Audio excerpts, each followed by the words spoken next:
Beautiful beings, happy Father's Day. And as Reverend Michael mentioned, we celebrate both the masculine and the feminine in our teaching, and today we honor the fathers and we honor the mothers as well, because there is that combination and that unity in the community which allows each and every one of us to come forth in the beauty that we truly are. But before I start my lesson today, I want to share with you this wonderful story that came to me during the week. And we're so blessed in what we do during off-church times that there's a lot of communication that goes on in the hair salon. And so this grandparent was telling me that this wonderful little story. And the story is that she and her husband were taking care of a 3-year-old granddaughter. And the parents were away for a weekend, and so they were going to just spoil her and love her and have that relational community that they so desired. Well, the grandmother decided she was going to run to the market to do a couple of things that she wanted to pick up, and then she'd be right back, probably 15, 20 minutes, and left the child in care of the grandfather. Well, the grandmother had a few minutes. She did her errands at the grocery store, and she thought, well, I'll do one more errand. So she was gone probably half hour, 3/4 of an hour. Well, the grandfather was having a grand time with the little girl. They were just doing fun things, but he was awaiting his wife's return with an anticipation. Well, so the little girl wanted to have tea. And so the grandfather said, sure, we can do tea, we can do tea. So he got down on the floor with a little child, and she was running back and forth with this little teacup for her granddad and herself.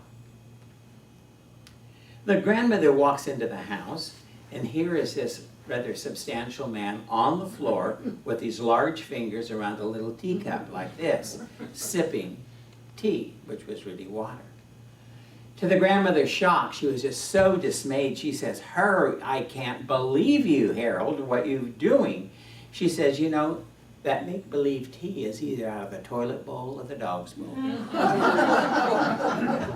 But we know that generational love that the grandfather got to share with the granddaughter, and the granddaughter got to share with the grandpa. You know, it's all life. It's all life. But there's that trust. There's that trust, that generational trust, that bond that is made, that love bond that is always so wonderful. So on with my lesson. My father, my teacher. Well, my father, my teacher, my sage, that's how I remember and think of my father. He was wisdom-filled, level-headed, and he supplied himself and all around him with good humor and practical advice. Now, did I take that advice? There's something about being young. You want to discover yourself. You want to discover doing the things that you want to do when you want to do them. So of course I didn't take that advice. What did an old man know? But growing up, what I do know is that my father had the ability to render an opinion. And the beautiful quality he held, and I really admire him now as an adult. If I didn't do it, he didn't rant and rave about it. He kept his lip zipped. One of the things that example is that in 1963, I bought a Thunderbird. And it was the first car that I had with an air conditioning. My father never owned an automobile with an air conditioning. It was the 12th of June, my mother's birthday, and I went to their home to pick them up. We're going to Blue Gum over in Glenn County for dinner. It was one of those 111-degree days. Pulled into the driveway. I left the car running with the air conditioner on. And went in, got Mom and Dad, and so I flipped the back seat back, and Dad jumped in the back. Mother was in the passenger side. We proceeded out the river road. And my father, in his infinite wisdom, said, you know, son, I really think with this kind of heat, you'd be better on the engine if you turned the air conditioner off and we just put the windows down. And I said, you know, Dad, the automobiles today are equipped for air conditioning. And he said, well, I'm just saying that if it was me, I probably would. I did not do it. I left the air conditioner on. Probably 10 or 12 minutes into the ride, I saw him kind of lean forward and look at the heat gauge. Didn't say anything to me. I left the air conditioner on. So we went through the dips and the back roads and pulled up in front of Blue Gum for dinner. I got out, opened up the car door, helped my mother out, flipped the back seat forward so he could get out. And he says, you know, I think they've come to something good in this idea of air conditioning automobiles. He said nothing more to me coming home or the rest of my life about air conditioning. It was only a matter of a couple of years that he made his transition in never having an air-conditioned automobile. But the thing that I held and hold so dear in my memory is that he didn't make me wrong, or he didn't say, you better do it. He knew that I was sort of an adult, not really. But he gave me the opportunity to make a choice and to learn about what I call experience. And that's the good thing that I remember. There's experience and memories that are valuable gifts, and that's one of them. I know that any man can be a father, but it takes a special man to be a dad. And I think of all the dads that are here today, how beautiful and how blessed we are to have you in our midst. I'm eternally grateful for mine. I've learned my good lies within and not outside of me. Everything that I need to know, I'm equipped with. It's recognizing that good and coming true to it. Mine reveals itself on the plane of the visible through me, and within me lies a magical spark, an energy, an essence, a vibrancy, and a frequency that pulses my life and all of our lives. My father, Nathan Albert Gates, lived from his life center. He was wisdom-filled and great in the experience department. He was born and raised in Montana, a little town called Chester, which was about 15 miles from the Canadian border. And I've had the pleasure of being in that little town twice. And he always used to say, and I might have shared with you before, but it's worth repeating. He said it was such a beautiful, beautiful place to live, and it had such wonderful seasons, winter and July. Those were the 2 seasons.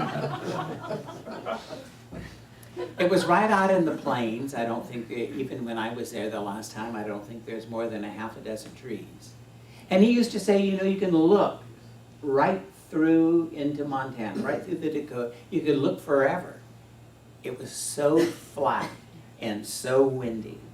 Born and raised in a sod house, he was the first son of, to his father and mother. He had 4 older sisters and 1 younger brother. But my father held that magnetic spark his entire life. He lived with that and shared the values. Last week when I spoke, and it's so different to do the lesson every week. Thank you for coming home again, Michael.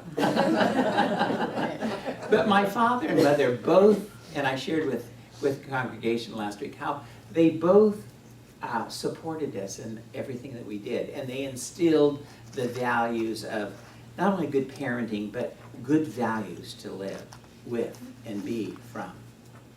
Some of the things that my father encouraged me to be aware of in my life, and at the time, it's just amazing how he came forth with these. He was not a religious scientist by any stretch of the imagination. He was born a Presbyterian. He encouraged me to be aware of that I was a free agent for my life. And that's kind of remarkable thinking, not the way I think now, but at that time. And I look back, he encouraged me to be myself. He also encouraged me and told me that I would be the decision maker for my life. which, that was kind of remarkable as I think back. And that I would be the responsible party for everything that happened in my life. Now, doesn't that sound like what we teach here at the center? That was, he was not in religious science.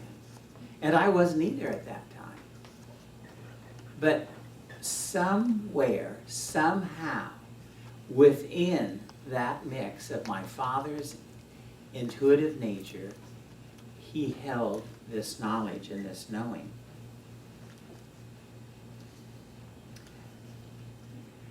Looking back to my youth experience, and that's been a while now, I felt at that time that my dad was kind of out of sync, kind of old, was not aware of life as I thought he should be.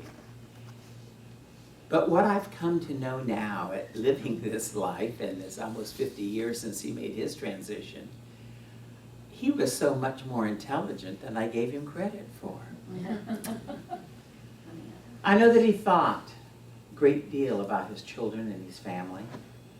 And he cared and desired for each of us chicks to be happy, to be productive, to be well cared for, to be successful, and equipped with the skills to live a life of merit and good, and to live that life adequately. He held anew his vision, and at that time I surely didn't think he knew anything. But a teaching moment that I've always valued from my father, and I'm going to share with you now. When I was 19 years old, I took a hairstyling position at a 24-hour-a-day hair salon at South Shore, Lake Tahoe. Well, it was born and raised here in the valley, and it was absolutely the most amazing experience I ever had. I certainly went from naive to educated in about 3 days environment. But my dad was helping me pack my automobile, which is a 1953 Ford, which burned more oil than gas. So I carried a 2.5-gallon can of oil and a can to put it in, and I stopped every 50 miles to adjust the oil level. When I saw a highway patrolman, I would let up on the acceleration and hope that he didn't see the smoke that I was emitting. Well, anyhow, my dad was helping me pack the car, my housekeeping items and my clothes and all the things that you have to have for an apartment. And in this general conversation, he was so clever the way he was able to do things as I look back. Not to make it right, not to make it wrong, but just as an infomercial, an informative nature. Well, he offered me this piece, and this is it. And it says, "A piece of advice that I wish to share with you, son.